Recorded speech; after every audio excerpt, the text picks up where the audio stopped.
Today, I'm going to talk about running my consulting business after having my brain surgery.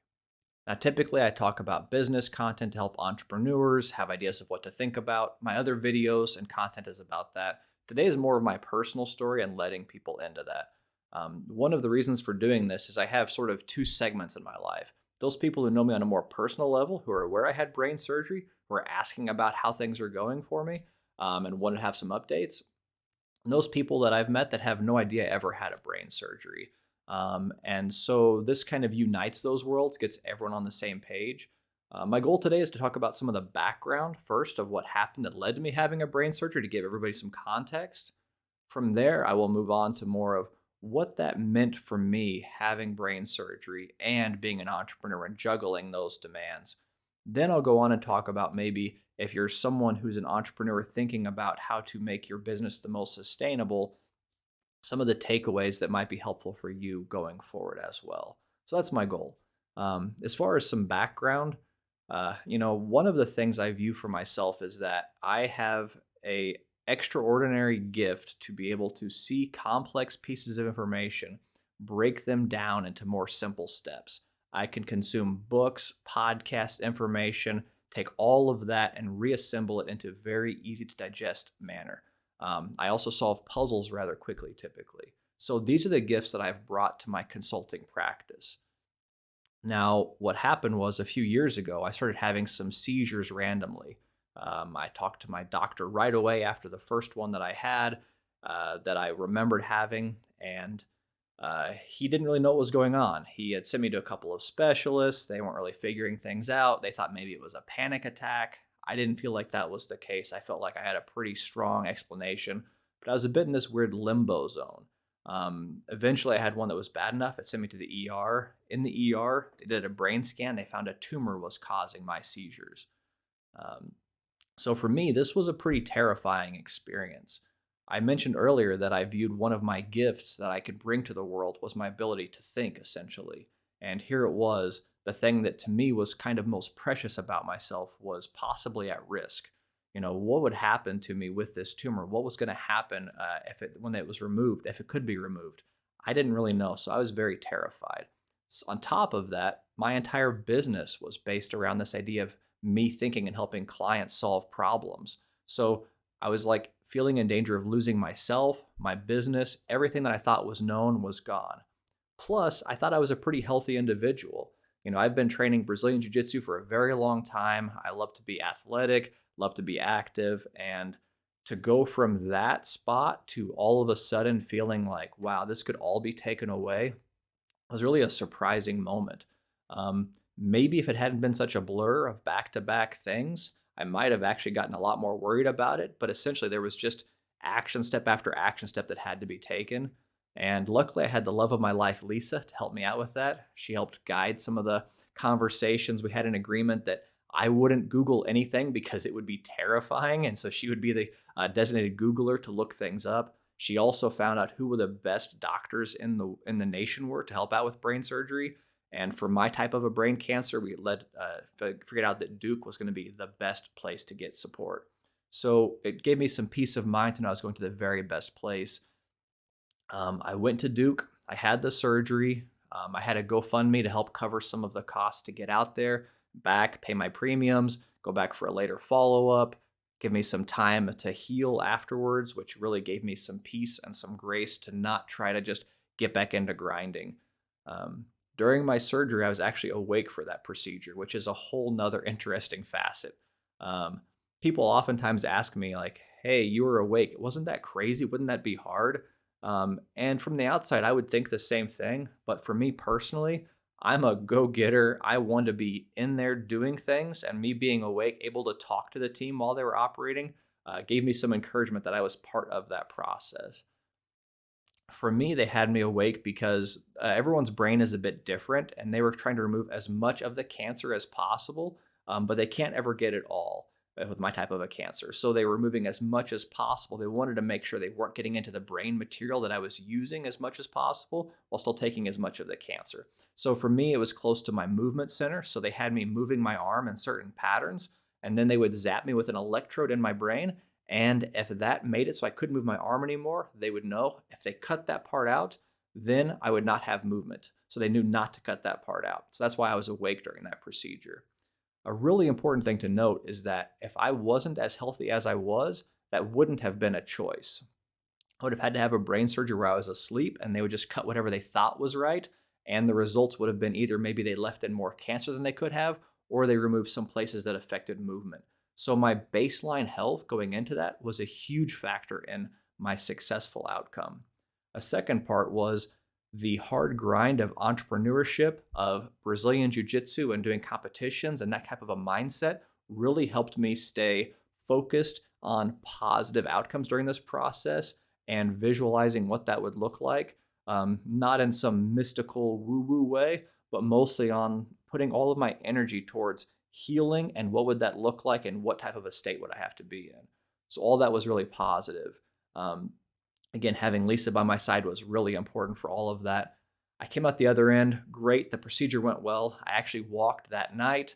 I ended up taking a couple months off of work from the time of diagnosis until after my surgery. And I went from being someone who could work 60, 90 hours a week and had since starting my business in 2016 to someone who, after a 1 hour consultation with a client and the notes, would have to lay down and take a nap for a couple hours before I could do my next one. So it was a really big shift to figure that out. But the support and the grace of my clients was really helpful in that process. So that's the background to my story. Now, I think it's interesting is that I haven't talked about this openly very much on purpose. I think as entrepreneurs, there's a lot of pressure to sort of be perfect, to say we have no flaws. We're afraid that if we're three-dimensional people, it can scare others away from us. And I was definitely worried about that for me. I wondered, would someone hire me to help them if they knew I'd had brain surgery? Would they think I was somehow compromised? Or even if I did a good job, would they think, well, he could die, soon, and that would be a problem in this process of trusting him and letting him into my operations? So I've really held back on that. One of the reasons I'm making this video that's fresh on my mind is that I just got back from my 2-year follow-up. So every 3 months and then every 6 months, I have regular scans. They can monitor how things are going. Mine is going great. The scan came back wonderful, as expected. It's expected all of my scans will keep going great, that this is a very long-term, slow-growing type of a brain cancer. It'll probably be decades before it starts to grow to a level that might matter. On this visit, I learned not only my scan was good, but there are really good treatments coming down the pipeline right now that are finishing phase 4 trials that show promises for my exact type of brain cancer. There are hundreds of types of brain cancer. Mine was a pretty lucky, fortunate one. Again, these treatments are looking very good. And then number 3, I asked the question that I'd been afraid to ask before. And that was a big lesson to remind myself, is that oftentimes there are things that me personally, I am too afraid to even think about asking. I'm too afraid to face it. It seems too terrifying. So the question I asked that I was afraid to ask was, what about the cancer spreading to somewhere else? I mean, I knew what was going on with the cancer itself in my brain, but what about if it pops up somewhere else in my body? That was probably the most terrifying thing for me. I would say before I'd had the brain cancer process and gone through all that, if I'd banged up my shin or my rib felt a little bit weird, from training jujitsu, I would just say, it's just normal. I'll just, walk it off. In a week, I'll probably feel better. But I was on this hyper alert mode afterwards because I knew people who had had a cancer that they thought was controlled in one area of their body, but it jumped to somewhere else and popped up as a surprise. And I was really worried about that. So I asked my doctor about that, and apparently cancer cells in the brain are so different than those in the body, they almost never move from the brain to the body. She said it's like a 1 in a billion chance or less. So it's very rare to move from the brain to the body. Not impossible, but super rare. Versus moving from the body to the brain is something that does happen more frequently. So that's just to give you some backstory. Again, that's also hopefully helps put some people's minds at ease that are worried about me in general, that you don't have to ask how I'm doing typically. I'm doing really, really well, and I'm expected to keep doing really, really well. You don't have to be anxious about my well-being long term. I just need to take care of myself on a daily basis, and things are going really, really good. Most days I forget I ever had a brain surgery, except when I have to take my medicine a few times a day. and also when I go back for my scans periodically or see my doctor's visits. So that's all great news. So that's the background. Now, what was the fallout like? So I had this brain surgery and I was recovering, and I was grateful that I left that surgery, and my biggest fear of losing what I felt was my strong gift of being a good thinker hadn't been taken from me. But I also recognized through this entire process that that's one of my gifts, but I have other gifts as well. And I'd put too much pressure and too much weight on that. I'm also an empathetic, caring person. And that's a really big piece of who I am. And so I had redeveloped a bit of what it meant to be me and not put so much weight on one thing. That helped me broaden my horizons and understand better about what was important to me. And this whole process, moving now from the background into what I learned from this, it really gave me some perspective. For me, I'm the kind of a person I can just really put my head down, get to work, and focus on the steps right in front of me. But it's really important for me to stop and get some outside perspective and think if I'm heading in the right direction. It reminds me of a story my uncle told me where he was getting ready for a triathlon and he was practicing the swimming portion and he hadn't done a lot of open water swimming before. So he hopped in the lake and he just started swimming, and he all of a sudden realized that he was way off course of where he was supposed to be. And he realized that with the drifts and the movement of open water, that it's not like a pool where you just go right where you're planning to. And he realized for him, he needed to paddle for a bit, keep his head up and make sure he was on target, and then paddle again. That metaphor really applies to me in my life. I really have in the past not done as good of a job of stopping and taking stake of what's going on to make sure I'm in the right direction and then going back into swimming. Um, the other thing that I think of a lot is that I thought of myself kind of in like the tortoise and the hare story as the hare that never stopped. So in the tortoise and the tortoise, slow and steady, keeps plodding forward. The hare is really fast, but he's kind of made up to be someone kind of silly who stops and goofs off, doesn't take the race very seriously. I thought of myself as a fast and steady person, just running full sprint nonstop, keep going and going and going. Um, but I realized that's not actually sustainable. So I've thought about the fact that, in the tortoise and the hare actually takes breaks. And that's important. If you expand that story out and as opposed to the distance it was, if it was 4 or 5 or 10 times the distance, that turtle might get tired slow and steady. Those breaks are actually really important. So that's a lesson I kind of picked up from that is it's important to go full speed, but also to stop, get perspective on where I'm going, and also take those breaks, find those enjoyment pieces in life. Something that I've seen with myself and other entrepreneurs is very common is that we started our business typically to have more time, more money, more freedom of expression. But sometimes we don't think of the next step because even getting those 3 things achieved is such a monumental task. We don't always think about more time for what, more money for what, more freedom for what, more time to not be working so much so I can actually, get a good night's sleep or see my kids a bit is one thing. More money to pay off my bills so I'm not in debt and I can get a nicer house that feels like I'm living in a place I'm happy with is another thing. But those are sort of baseline. Past that baseline, what else do we want our time for? So for me, I realized that I had become very one-dimensional. I'd put so much energy into just business. I'd put another segment into Brazilian Jiu-Jitsu, and I was starting to put some more into focusing on growing a healthy relationship. But I only had those few areas in my life.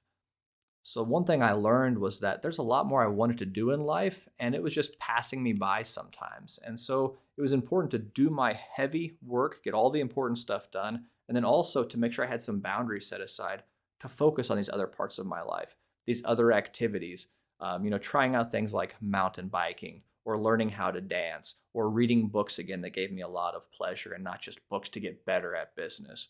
And so it really gave me some perspective that was very, very important. That is probably most of what I learned in the process. The next was also that health is incredibly important. Again, if I hadn't been as healthy as I was going into surgery, the outcome would have been much different. So being healthy on a day-to-day basis helps, but it also helps offer some buffer of protection in the case of catastrophe.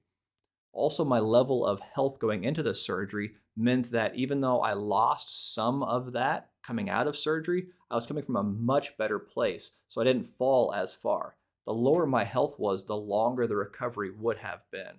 So I was able to kind of give up some of that and the fatigue that followed having my brain worked on and recover much, much quicker. So I focused on health a lot more in the post analysis of all of this and just how to live a life that makes me happy.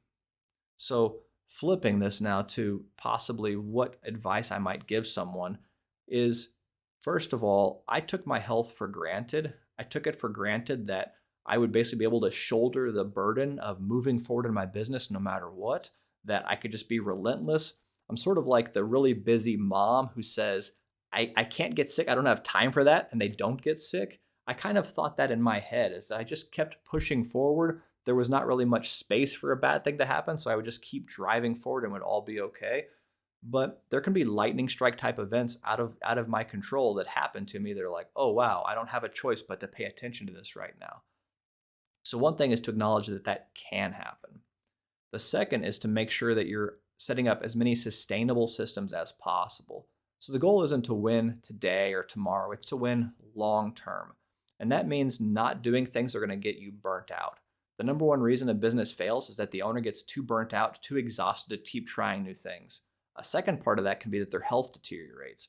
So take care of yourself. It is so important. You are the most important employee in the business. Protect the asset. The asset is you. You are the only bodyguard for yourself. So protect yourself, because even if you do have a surprise like what I had happen to me, there's a good chance that the better your care is going into it, the faster you'll recover and get back into action if you need to. So that's a really good buffer. Plus, it's just so important. Again, why do we start these businesses? It's so that we can have more money, more freedom, more time. Use that freedom, that time, that money to take care of yourself. Don't do it to deteriorate yourself. You could do that working a job. You could do that working for somebody else. Focus on the ways to take care of yourself. And finally is, sometimes I work with clients and they get to a spot where they've sort of made it out of the clearing. So they're in the pain of, I have to survive, I have to make enough money to pay rent this month. And they get out into the clearing and everything is kind of good behind them. And now they can do anything they want. They have money, they have time, they don't really have any major pain points. The business mostly takes care of itself. And now there's an infinite vista of places they can go. It's too hard to choose.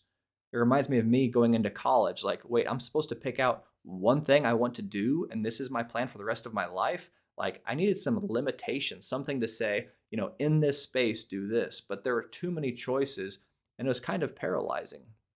So, with other entrepreneurs, I've seen this, and with myself, when there are too many choices, it's so hard to know where to go. So it's very important before you get to that level is that you start finding out what passions and interests do you have to make all this journey worthwhile. That makes this much more sustainable. Otherwise, you get there and now you start the process. But for me, it's taken years and months and so much time to figure out what fills me up, what gives me joy, what new things do I want to try, what new places do I want to go to, that starting that at the end would feel very exhausting. Getting more up to speed on it up front would be helpful. And if you're already in that stage, one kind of principle I've been playing with, I'm not sure how true this is yet, is the more an activity is primitive, the more overall satisfaction it brings. What do I mean by that is playing video games can bring a certain amount of enjoyment, but camping in the woods and building a fire from scratch is a different, deeper level. And I don't really know how to describe it better than that, but things like growing your own food, cooking your own meals, setting up positive friend networks and social interactions or family. Those types of activities are at this base level that humans have been doing for hundreds of thousands of years. And they tend to be, in my experience, wired for a much higher level of pleasure than newer things like getting a lot of likes on social media, which is our brain isn't geared as much to really get a long-term pleasure out of that. So I've found for a lot of other people, myself included, the more primitive an activity, the more enjoyable it is. So as we get time back, going back to some of these basic types of principles, which we wouldn't think are natural, tend to be very satisfying. That's been true for me. So again, this was a bit of my personal story, not as much direct takeaway business advice, But I hope it gives you some perspective and reminds you to be grateful for what you have. Take some time to look up, have some perspective on where you want to go, and to be thinking about what makes your life worthwhile. What is actually the most important thing? And don't get lost in the compulsive actions of your business, but instead embrace what it is you really want to do. That's what I try to do every day. These videos are as much a reminder for me to follow my own advice as they are actual outward pointed advice. Thank you so much for your support. I really appreciate you. Have a wonderful rest of your day.